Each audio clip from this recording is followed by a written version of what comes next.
Down trading in New York. New York Stock Exchange, NASDAQ, NYMEX shut. But not all markets are closed today because we've got the Chicago Mercantile Exchange that is dry up there and running. And Larry Shover is in the pits at the CME. Larry, you're lighting. You looked at almost like mood lighting there. Have they turned off all the lights behind you? They did, but, you know, we're separated by 800 miles of highway. And here in the Western Outpost, we're enjoying a 50-degree sunny day.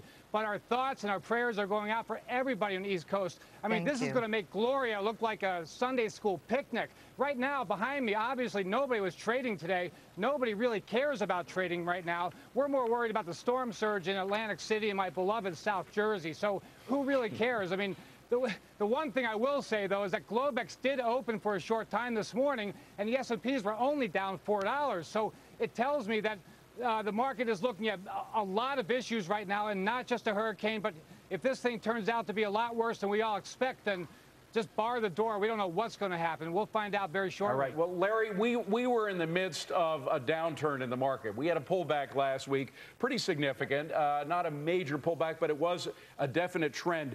When these storms happen, and again, we don't have many haltings of the market because of storm. The last one, 2 days in a row, was back in the 1800s. But when there is a stoppage of trading in a down market, does that down market continue, or will it heighten a negative trend, or what?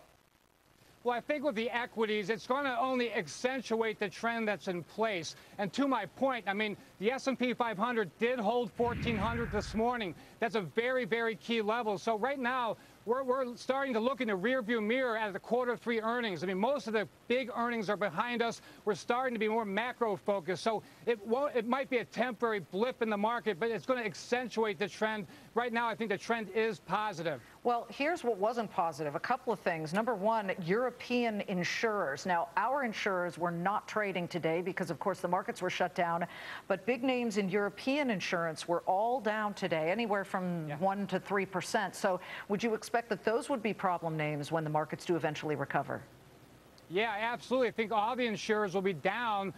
Big pharma as well. I mean, they really rely on refineries. Refineries won't be up for a while. So they're going to take the brunt of this action. Obviously, the market will probably go with it. But it might also be a good time to start chasing the bottom a little bit, because we are in an uptrend. I know this is a horrific time to talk about this. Nobody really cares. But the market has gone up for so long. The positive trend still is in place. And I want this hurricane not to be a big deal, but it's a good time to start looking at fundamentals and say what time might be the time to start bottom fishing for some stocks. Now, refineries have been shut down. We'll go through the details of exactly which ones are shut down. A couple of pipelines as well are either shut down or working at half speed. But how do you play that bet? I mean, again, assuming for the moment, let's hope it doesn't happen, but assuming that some refineries are hit, does that mean that we're going to see a real bump in RBOB or what? Yeah, I do think we'll see a spike in gasoline prices just because the refineries are shut down. And all that said is that the margins have been low to begin with. The supplies in gasoline have been low for the last couple of weeks anyway, so it's just going to accentuate that trend. I would expect gasoline prices to spike for the next couple of weeks until this gets straightened out. Well, let's just give you some numbers here. 1 month ago, gas in America was averaging around $3.78, and today it's averaging around $3.54 for gasoline. So obviously, I mean, the price has certainly come down. I think it was a little surprising that even on the electronic trading, crude fell. I mean, at one point it was $84 and change today. I think that might surprise a lot of people who always equate hurricane behavior with higher energy prices.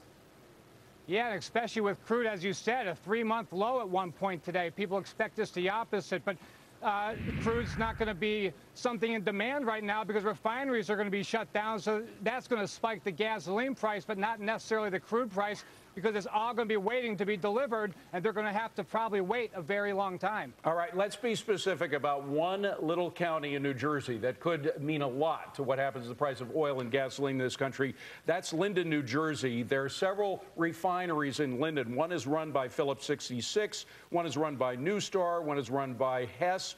There's also the Colonial Pipeline that runs right through Linden. Yep. Are these going to be affected? Are the companies affiliated with the Colonial Pipeline, with all of these refineries, are they going to be hit if indeed the storm cuts their operations? Well, absolutely. I think they will. And let's also keep in mind, you guys know this much better than I do, being 800 miles away. We just can't put this into perspective right now. This is no Gloria. This is no Irene. This is something much, much bigger. So, yeah, they will be affected. But I guess we'll find out in about 3 hours. That's when we're going to see it hit land, correct? Larry, yep, thank you very much, Larry Shover. And yes, high tide is definitely coming just a couple of hours away. High tide is at 9 p.m. It is now 4 p.m. Eastern time. High tide is going to be here at about 5 p.m. As Jeff just told us, Jeff Flock, this storm